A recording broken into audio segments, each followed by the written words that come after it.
काय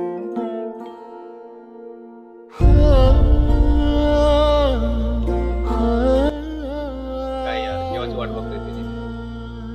ऐक ना गुरु, मला तुला काहीतरी बोलायचंय. हा बोल ना, काय बोलायचंय? आता आपण इथून पुढे नाही जाऊ शकत. पण का, काय झालं? मी तर खरं प्रेम केलं होतं ना तुझ्यावर. हो रे, मला माहित आहे तू माझ्यावर खूप प्रेम करतो, पण माझ्या आयुष्यात सगळे माझ्या हातात नाही आहे. माझं लग्न ठरलंय आणि मी आता काहीच करू शकत नाही. माफ कर मला, पण आपली प्रेम कहाणी ही आता इथेच थांबेल. तर सोपं आहे का तुझ्यासाठी? मी तुझ्यावर खरं प्रेम केलं आणि तू मला असं सोडून जाते. एकदा सांगितलं असतं मला तर तुझ्या बाजूने सगळ्या जागी मी उभा राहिलो असतो. पण काय करणार, बहुतेक मी तुझ्यासाठी इतका महत्वाचा नाही जेवढा मी विचार करत होतो. तू महत्वाचा आहेस रे, पण माझं नशीब नाही रे. जा, पण एक गोष्ट लक्षात ठेव की तुला आजही कोणतरी मनापासून प्रेम करतो. आणि हो, तुला आयुष्यभर कोणतरी विसरणार नाही.